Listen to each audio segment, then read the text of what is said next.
Hey everybody out there, Chris and Mike here, and welcome back to another indie comic book review. Now I know a lot of you are saying, what's going on? This is when you do this is where you do the other reviews, the big two. Well guys, we're doing a 3-set. We're doing the indie review, followed by the DC, Marvel review, and then concluding with the DC review. We're doing 3 reviews in a row. So we're filming everything here this week. So since we're doing it in here, as opposed to what we normally do, where we do the physical and then the digital, we're going to do the digital first. We got 12 digital books and 5 physical books. So yeah, so we're going to be doing a lot of stuff. You're going to be seeing this review. Right after this review, you're going to be seeing Marvel. Right after Marvel, you're going to be seeing DC. Hopefully everything will get up before Tuesday night's live show. So you guys are in for a lot of reviews today. So, yep. So let's get to it. Review Tuesday. And also, a couple of videos are late on here. The Street Fighter one, it'll be up soon. So yes, let's get through to this because we were already a minute in. So these are the books that came out July 16, 2014. Yep, thank you. You're welcome. And we are doing first the digital books, like I said. And we're going to start with Army of Darkness, Ash Gets Hitched, issue number 1. At the end of the Ash and the Army of Darkness series, which ended last month, Ash asked Sheila to marry him. Right. So now this is what takes place after. Yeah, and this was a short issue, by the way. Very short, but I did I liked it. I thought it was really good. It continues the story perfectly. Ash said the faceless man too many times, and now something really bad's gonna happen. Who didn't see that coming? Sheila has something going on with her that I'm not gonna say, but let's just say when they get married, they're not gonna be the only two. And there's these other 2 peoples that fight against this king, who's actually really like invincible. Like if Ash ever should go up against this king, he's in for a big loop and very bloody. I will say that much. But I like the artwork though, because I read this too. The artwork was really good. Yeah. So you could continue if you want. That's really it. I mean, Ash and Sheila and the wizard actually go to Arthur's. There were reinforcements that were supposed to come to them. Yeah. They go to them because they're worried something's going to happen. So when they get there, it turns out they're all dead. Or are they? Remember, this is Army of Darkness. Dead is not dead. And always. It's to be continued. That's an interesting cliffhanger, by the way, of how they to be continued now. Yes. All right. Let's do this one next. Translucid, issue number 4. Mike, how was it? This book was really, really good. Like in the last issue, there's one annoying part, but I'll get to that. And not like bad, just bring it out there.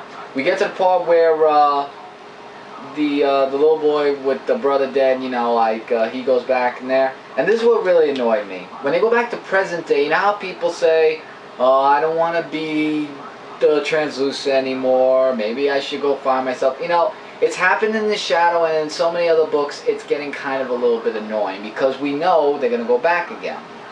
So basically back in the past, it just goes back to where he was fighting against this guy who was bullying other kids, and he was just showing that he can be strong and everything. And the translucent guy, like he goes up against this swamp-like creature who actually thought that he got him, but I like how they did that copy, that duplicate thing. Like I thought that was cool. And there was one part where back in the past again, where the mother was making dinner for what was his name? I'm trying to remember what his name was. Like he calls to him, go up. Cornelius, thank you. That was the little boy's name, Cornelius. And they have like this little dinner, like after he goes through his whole experience thing where he fights off against the father demon-like figure thing, and he had his spirit dog to actually help him. And it was really, really an all-out crazy thing that happened there, because the father was known, well, is a really terrible character in the book who doesn't want to know anything. So when Cornelius has dinner with the mother after they show a whole other thing of what happened, the food was weird. And it was actually poison because she wants him to remember the brother and everything. And then they both fall while Cornelius is trying to call 911 to say that there's an emergency. And, you know, he couldn't say where the address was because of, you know, he was getting sick over the food. And that's how the book ends for that one. So, that's really something else. But, it really was talking more about his past more than the present, you know, because the only present was when he said he wasn't going to be this translucent anymore, and he fights off against this demon, and then it just keeps going back to the past. But it was very interesting on us. That little one statement was the one that annoyed me a little bit, because we all know when you quit, you come back again. Enough said there. Okay? Next one? The Wicked and the Divine. Yes. Issue 2, I believe. Yeah, issue 2. Yeah, now this one actually picked up very nicely. Then, unlike the last issue. In this issue, like, we saw what happened last time with the whole thing when you snap the fingers, you know, the heads explode and everything. And they're trying to find out, you know, how that really didn't happen. And then there was this one thing where this guy's talking about, you know, how, you know, like everything's like, you know, violence and stuff like that. It was like a whole big thing on this show and everything. Then she gets this message on her, what's that, the iPad or iPhone? Whatever it was. And you can find out what it was when you read the issue. So in this, you know, when they go to the next chapter, it was more about Lucy just talking about, you know, how, you know, snapping the fingers was just, you know, like her powers and whatnot. And then also she tells her to, like this mission that she should do, like to basically to help her out a little bit with she also something. explained how she became and yeah, and she also explains how she became you know, Lucifer, you know, like how she was human, then went down to, and then what a disturbing way of how it was explained, but in a way interesting. So they did do that part, and I actually want to find out how she became that, you know, for that reason. So so she tells her that story. I forgot what her name was. Laura. Yeah, Laura. Yeah. And they just have a long conversation. You can find out what that was, but it's basically just what she will need to do and how she'll be able to do that in that sense. Because it is a big irony that is at the end of the comic book. So Laura actually, she does some researching and everything, and this guy over here, or woman, I don't know what he is. Or she is. Well, I couldn't tell really. Like, she's just, I don't know, like I found her a little bit annoying in this comic book. Like, yeah. She looks like an annoying character that's just, you know, like, it's not that important really what they were talking about, because it was basically just about what she said to Lucy and what happened there. And then there's this pitch blackness where it goes into something that that Lucy said, and this character, he looks like a real like, he looks a little bit cool, you know, with the leather jacket and stuff like that, but it's going to lead into something really wicked, as the book says. Yeah. I mean, that's the best I can explain. I mean, if you want to find out more, you could definitely read the book, but it was really something else, this comic book.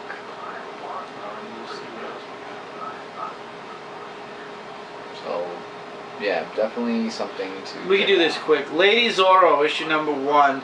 I thought it was an interesting book, but at the same time, it was okay. Yeah, I mean, it had Zorro in the beginning of the book, and then what is this? His daughter or his wife? I think it was his wife. Like, basically, he tells her to go with this guy that's with him wife. To go steal something. I think it was like a key. Like, he explains in the beginning of the book, basically to steal and to bring it back with her, because it was something that was their families or whatnot. And she does that, you know, and tries to successfully, but there are these, that guy, I can't remember what his name was. I think he was in the movie, in Zorro in the past, but I'm not really too sure. Well, her name is Esperanza, just to let you know that's Lady Zorro. And, you know, like, she's just trying to just find her way out of there so she can steal the thing of what Zorro said in the beginning of the comic issue. And then she has this really interesting fight scene with this this woman that knows a lot about martial arts and swords. Or maybe jiu-jitsu swords, like, I don't know. Something like that. So, with the guy, like, she walks out with him, and they have their little moment together. And that's really the ending of the book. Like, she turns into Lady Zorro, and that's it. You just see the mask. You don't see the whole costume until the next issue, because the next issue, it looks like someone's going after Lady Zorro with a vengeance. Because of what happened to his wife. Because of what happened to his wife, right. And that's to be continued in the next one. So it was okay. 50-50, like I said. This book, it could be summed up in one sentence. The Yeah. Shadow issue number 0. Yeah, the Shadow issue number 0 is The all origin. about the origin, you know. How he worked with Houdini, how he got, you know, he gained his abilities. No. There's a little bit of a present. And have fear in the Shadow. Oh, no, the Shadow knows. That's what it was. The Shadow knows. Was it his first case also?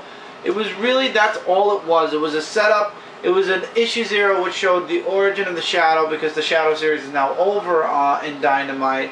Right. So they gave you a little bit of an, you know, early days of artwork, Shadow. I'll say that much. Very interesting. Really good artwork. And yeah, it was just really the whole origin. So if you've been reading the Shadow all along, you'll definitely either pick up this issue or not. But if you want to know the Shadow in a little bit more detail, then definitely you could read issue 0 of the Shadow. That's the best I can explain it. But it was really interesting to read more to it than what I know now. Dark Horse. Star Wars Darth Maul, son of Darth Omeer, issue number 3. So, Dooku and Grievance are now prisoners to Darth Maul, who actually reaches out to the Emperor and gives him demands. However, the Emperor, who is the also the head of the Council, reaches out to the Jedis and basically wants the Jedis to go after Darth Maul, because the Jedi believe Darth Maul and Count Dooku is the actual Sidious, and Darth Maul is his pupil still. So it keeps the Emperor hidden still.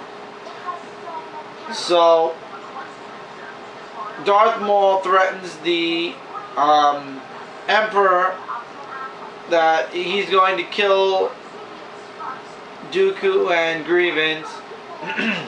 What was his demand, though? Well, some type of demand, I guess, if they want to. Basically, this was his and his mother's plan to get back at the Emperor for what he did to Darth Omeer and her son. And Grievance goes into his cell, but he reaches out to Dooku and says, "Join me, because you see, he replaced me so easily with you, he's going to replace you just as easily." And Darth Omeer comes to both of them and actually tells Maul, you know, that she was double-crossed by the Emperor as well, and it's only a matter of time once Darth Maul's, Count Dooku's usefulness is done with the Emperor, he's going to fall too. Dooku, without Maul knowing, sets Grievance free. However, when the Jedis attack, Dooku joins Darth Maul, but obviously it's a ruse, just to get Darth Maul to believe that he's with Darth Maul. And they go after Obi-Wan and I forgot, Qui-Gon.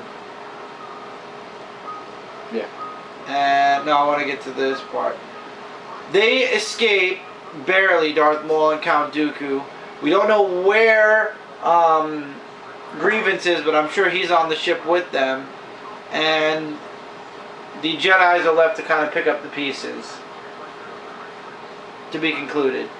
Oh, to be concluded. Yeah, that's it. August is the end. Right, because they Star go Wars. into Marvel. And for those of you that have been following San Diego Comic-Con, Marvel announced there's going to be 3 Star Wars titles. The main Star Wars title's coming back. It's going to be a Darth Vader title and a Princess Leia title. Wow. I'm definitely getting Star Wars. The other 2 titles are, I'll get the first issues, and if they're good, I'll keep them. If not, I won't. But they won't be on the indie review anymore. They'll be on the big 2 reviews. And speaking of concluded, we have a concluding comic book. That's the next one. Yep. This is The Witcher issue 5 of 5. And this one, what a shock I found out about this issue. First off, it talks about how Geralt, you know, is with, you know, Jacob's wife and all that, you know, like how this and that happened. But then he wants to find out, why are you the way you are? And what she says is that Jacob was a person that beat her up during the relationship and forced her in other things, which we won't talk about. And then she was going out with this other guy, and when Jacob found out, he basically killed him. The guy who was with her. So Jacob wasn't this guy that was like all saying, oh, I want to find my wife because I love her so much. He was actually someone that was an abuser, and that made me say, oh, now I know why the wife is like this to him, and now I understand. And I just hope he gets everything to him for what he did. So Geralt, you know, wants, like Jacob sees Geralt talk to her like saying, stay away from me, I know she's told you this and that, and he was afraid that Geralt was going to kill him. And Geralt says, no, I just want to have a talk. And Jacob goes cuckoo for Cocoa Puffs crazy because he thinks that Geralt's going to kill him. And they just have this thing where they're just walking in the forest, you know, running away and saying, you know, I know what she said, there were a bunch of lies, and yada yada yada. And then these whole cursed Arids come out, I guess. And Geralt fights against them because he is the Witcher and he knows how to fight them. And he just takes them out one by one. And Jacob just, not caring, doesn't care whether he gets out of there alive or not. And then he tries to talk to him, and then, I forgot what they were called, the, those creepy things, I don't know, like one of those witches and stuff like that. Like the ones you see in Left 4 Dead, I guess. And, so yeah, so then Jacob, let's just say he got what was coming to him in a way that, yeah. And then Geralt just said, well, I will leave now and go off on my adventures elsewhere because I am the Witcher, and he's just going to continue on his journey of what he does. So this was an interesting 5 issues. What a twist. What a twist in the end. Yeah, I couldn't believe that Jacob did that. I was like saying, like it basically, if you read all 5 issues, you'll basically understand how and why all this came together, so you definitely have to read them. But I give it between a rating of 4 to 4.5 out of 5. Really excellent, and it's really a good comic. Hopefully they'll do a continuing of something else relating to it. Next we have Ghost issue number 6. How was that, Yes. Mike? Oh man, when she meets up with what's his name? That creepy demon guy or clown.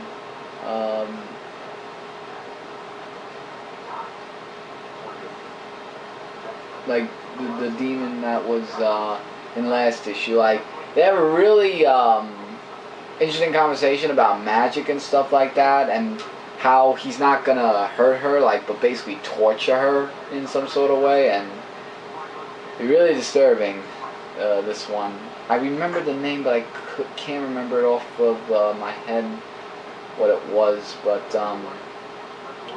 he could be like the Joker almost from Batman. I would say pretty much that as a description of the character I'm talking about. So Ghost is trying to find her way out of the chains, and she does successfully. And because she wants to just get out of there, because this guy is a big loony, and she tries to kill him and all that, but he has his security, and I think Tom is his name, he actually goes to help her out a little bit with getting her away from him, from the demon. And they go out together in her ghostly forms, going through walls and everything else. And they tell the police, you know, what happened and who's inside. And the demon guy wasn't there. So we got to know where he went. We don't know. And then there was this other person that appeared in this comic issue that is after Ghost. And I guess we'll find out what this guy is in the next issue. Because he looks like he wants to... give her a big old hug. Not to give her a big old hug. Maybe something more than that, but who knows. We'll find out in the next issue. Really good, though. Alright, we now have a book that I'm just throwing out there. Borderlands, The Fall of Firestone. I read this book, and the character development was dumb. As a matter of fact, 2 of the characters are pretty dumb. The dialogue is very cheesy, and it's let's this just robot say, guy that's with them. Let's just say, if you're not a fan of Borderlands, you're not a fan of Claptrap, you're not a fan of the series, you're gonna read this book and go, "What did I just read? Why am I reading Cheese Whiz?" Because that's all this book is. This book is to promote Borderlands and nothing more. So if you're not a fan of Borderlands, you won't read the book. If you are a fan, you might actually find a liking to this book. Me personally, there was just no redeeming factor and no reason for me to come back to this book. But going... Oh wait, we're doing... Which one? Book. Oh, that one? Oh, going... Yeah, this one actually also going... Yeah, we've been asked to go back to X-Files for a while, so... Yeah, the X-Files Year Zero. Issue number 1. Issue number 1. And in this issue, it's basically Dana and... Mulder, thank you. That, like, they see these things of what's going on, and they hear something of this person. He goes by the name of, let me go up a little. Like, Mr. Spoon? No, that's the guy that they talked to. They went to him and basically wanted to have, like, a conversation with him. Mr. Dell? Or Mr. Dell, I think, I don't know. But if I remember the name, because when the issue continues, it gives more about how the X-Files became X-Files. Like how they got the name and everything. And it was really interesting. It was a little bit sketchy, but it was very interesting to see how they got together and how they solve crimes and something like that. And I think they met up with this person that has like these super human powers. So Mr. X-Zero or Zero. It's X-E-R-O. Basically, it's about the mystery of finding him, and you know, like that's really the whole thing of going back in the past of how they became X-Files. That led in the present day leading into that case. Because this character, or this Mr. Zero, however they pronounce it in this comic book, is going to be the main antagonist, villain, that they're going to be looking for. So that was really interesting though, because it brings that old X-Files into it. Next we have The Last Fall, issue number 1 of 5. This one was really good. This one talks about like, there's like a mission that's happening, and this one guy right here, he just doesn't follow by the orders. Like, he just goes and he just does it. Like, he, even if it's suicidal, he really just goes in it, and he basically saved the day. Like, they're all in like these robotic uniforms and stuff like that. And, you know, he was really something else. But then this one guy that talked to him said, you know, when I tell you orders, you follow them. And he's not the one that will sit like a human punching bag, like saying, I saved you all, so I did what I had to do. And he just doesn't like to be told on. But then there's this other guy that's I don't know if it's Emperor, because he's like the whole leader of the thing. He has a talk with him, and you know, and if you want to find out, you can read the book. But then he has this dream about his wife and his kid, you know, and then when he wakes up, he goes out at night, and I love the artwork, like how they did the skies and everything, really beautiful. and he thinks about them all the time, you know, and he doesn't show his emotions to anyone else. Like, that's why he goes outside, because he wants to show his own self outside and doesn't want to let anyone else know what he thinks or feels or anything. So that was really interesting of the character, but there could be character development in this comic book. Really, really good. Next up, and finally digitally, Doberman. Oh no, we have one more after this. I don't know why it didn't come up. Doberman issue number 1. I love this book. This book right here, Doberman. Well, his name is Frank Doberman, and he's an LAPD officer. In the beginning of this issue, he's just like, you know, like there's a robbery, and he's just nonchalant saying, you know, hey, what's up? I see you're, you know, drinking soda and everything. And he doesn't care whether they shoot him or not, because he's just, like I said, nonchalant. He puts down his gun, like, and he just uses a soda as a substitute, and he knows, like, martial arts. So basically he kicks their ass in like 2 seconds. Yeah, and with sunglasses, he's just cool right there. And then as the issue continues on, like, you find out more about his character and who and what he is, because it is an issue 1 after all. His partner who's old. Yeah, his partner, I forgot what his name was. Well, basically, like, you know, I thought they were indifferents because of the way they were talking in the beginning, but then they were actually friends with each other. So there's a mission that they find to go on in a base area, where Frank and him have to go there and just try to find their ways in and everything. And if you want to find out what it is, definitely read the book, because I don't want to give that away, because this is something really good to not spoil at all. So Frank gets in a little bit of trouble with the dog, while his other friend tries to go in there and try to stay alive and stuff like that. But spoiler alert here, his friend does die, and he was honored with the soldier and everything, and he just turned, like, different, like in a different way, and he left. And he goes to this forest where he meets these group of people, and he's going to be working with them because he heard them in the forest. And there's a paper that somebody sees that can relate to, you know, finding Frank in the forest. So I love the character. Like, his character was, like, really amazing. I mean, it's just that good of an issue, and excellent. Definitely must pick up for that comic book. And now, correction. Finally this week, digitally. Actually, just give us 2 seconds. We're going to switch the camera over, and then we're going to continue with this week's indie review. Okay, we're back, and the final digital book this week, which is Unity, coming out of Valiant Comics, issue number 9. How was the book, Mike? Continuing Armor Wars, I believe. Yes, it is. And it was talking about how the woman, like, still has these thoughts about when she was in that suit. That suit. I mean, she's really, really obsessed with it. Like, I mean, because it really did something for her in that comic book. And then we get, I think Ninjak was in this.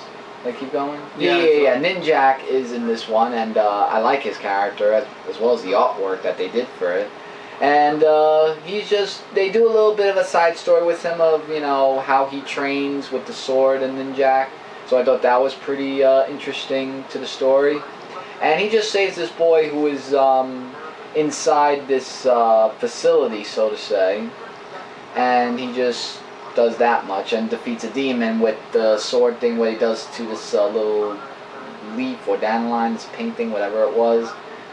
And he has a partner that he works with also that helps him out with the side mission as well. And then it goes back to the woman where she just talks about, and she has like these glowing yellow eyes, so that could mean other things. And lots of other stuff happened that's to be continued, and it doesn't look really good. The situation, not the comic book. The comic was great. I'm just saying the situation itself doesn't look too bright. Too bright, yeah, especially with the next preview cover, which is that. Alright, so now we're in the physical copies. Yes, so first up is mine. From Avatar, I want to give this a shot. God is Dead issue number 7. Number 7? Yeah. Of this cover. Limited edition, 750 copies only in the world. Yeah, and to be honest, guys, I wasn't really interested in this. Like, I wanted to read this book, but, and I do have to say there is nudity in this book, but this is like at the far middle-ish part of the book. Like, I can give you artwork. The artwork is pretty okay. And it's really about, what's her name? I can't remember what her name is. Daisy.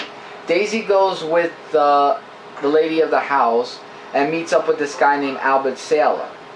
And there's like a whole long conversation where it goes to the other part where the priestess talks with the mother, who is a demon-like person, and basically what she needs is, you know, that she needs a man for herself and everything, and you could pretty much read the whole story to see that. So Daisy gets killed during the whole, whatchamacallit,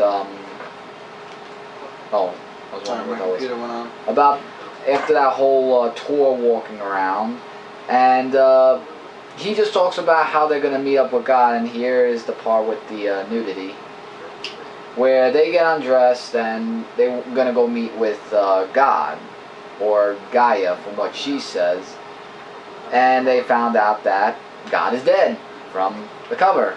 And then it goes into this other thing called Sex and Death, which is another story, where there's this guy, what's his name? Like, there's this little Cupid that follows him along to, you know, do all this stuff, and yeah. So, they just have, Thanatos is his name. And he's just this character that just really is just all like, oh, I can do what I want, I'm this, I'm that, I'm just that bad of a person, and I can fall in love with any woman because of the Cupid's powers. But somebody gets very pissed off at the end. So, after I read this, I said, to be honest, it's in the middle of story arc number 1. And number 2, I don't feel interested in this book. I mean, it was a good try.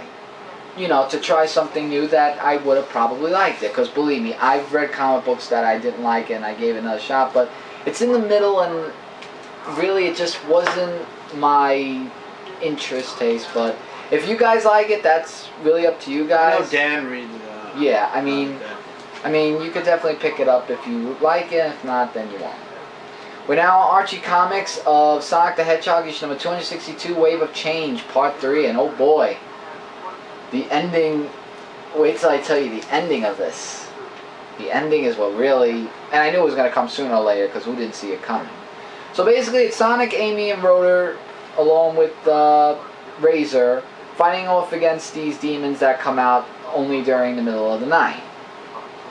And meanwhile Sonic and Rotor, they go underwater with the charm bracelets to help the Mirapos, or Strikers City, and of course he wasn't happy that they were there, and of course they're gonna do it, you know, good guys do. We find out also that I forgot what her name was. Like, she has this fear against these Chow people, and I don't know why. I mean, because of the past, actually, she finds them very creepy in that sense. So it's really just fighting against the demons. But here's the thing. The charms that they wore were running out. And they're running out of time breathing underwater, because we know Sonic can't breathe underwater. And with the chemicals inhaled and everything from the demons, we see Sonic the Werehog transform. So that means bad things could happen. And it's only during the night, because in daytime, you know, he's Sonic, and at nighttime it turns out to be a werehog. What a wave of change there for that one. Then it goes into part 3 of The Light in the Dark, where Tails and the rest of them are still looking for the Chaos Emeralds. And if you want to read more into it, you could definitely read that. But, you know, these Chaos Emeralds, they just want to help change the world and everything. And, like, to change the world back to what happened in the Mega Man Sonic crossover, Worlds Collide, for that issue.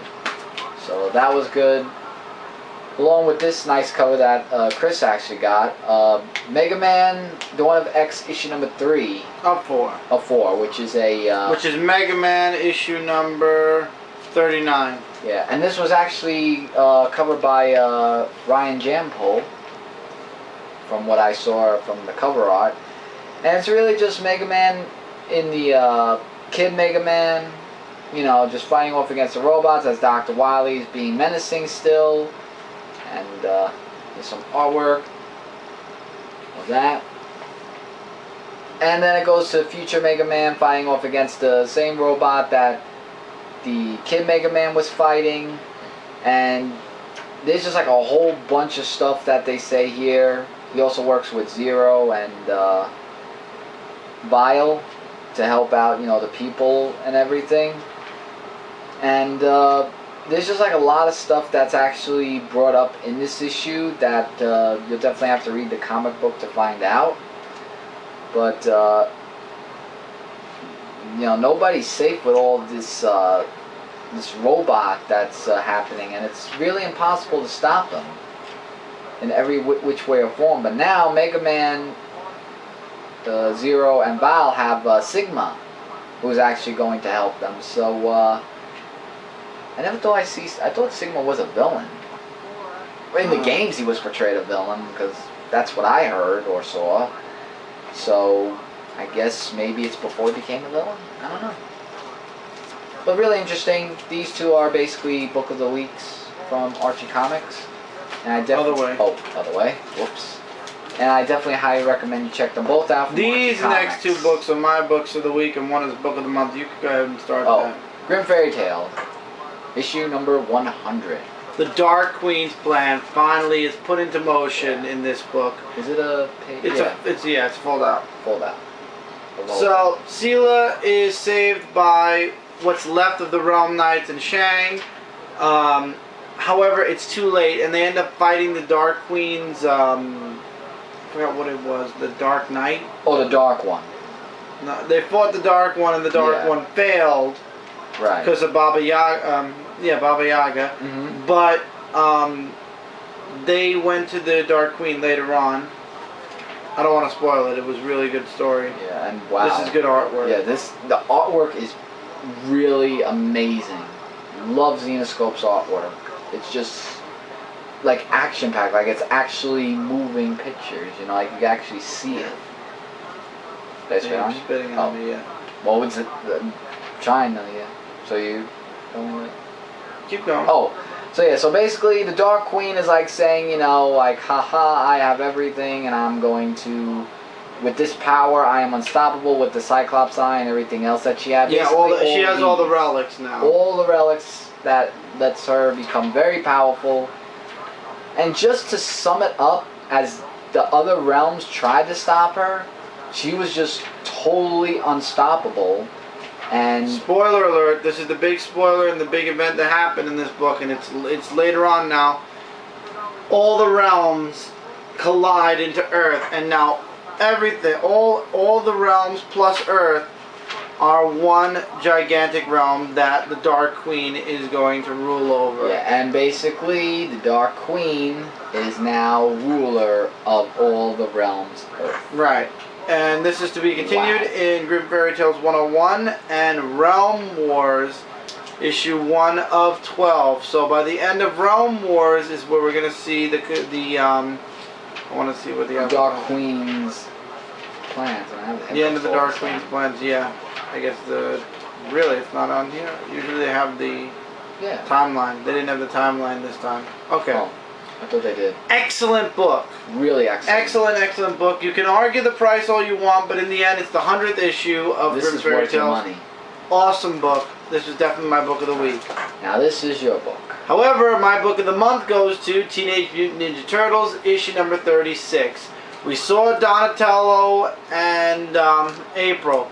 We saw Michelangelo and Raphael. That leaves only 2 other people, Splinter and Leonardo. So basically they're at an impasse. Leonardo thinks they should focus on Krang and the Technodrome. Splinter thinks they should be focusing on Shredder and the Foot Clan for obvious reasons. Shredder is in the now. Krang, you know, it's going to take him a while. April's parents move in, and Casey, not knowing it was them, actually goes after them, and they see the black and blue on his eye, which happened during the fight between his father, Hun, and him, and they take him in and clean him up. Leo and Splinter are basically, Splinter wants to explore the sewers underneath where their new home is. And they come face to face, spoiler alert here, with the Rat King. Really? Who basically is the brother to Kitsune. So he has magical abilities too. He actually freezes both Splinter and Leo. And basically he gives them a little history on who he is and his power, Pied Piper, go figure. And then he tests both of them. First he tests the father, showing him Leo when he was possessed by, or when his mind was tampered with by Kitsune. And Splinter won't fight his son. He actually fights his son to snap out of it, and he failed his son. He failed the promise he made to his wife to protect his son. And he apologizes. He apologizes that he failed. Then the Rat King switches it up. And then it's Leo against his father, who is this monster.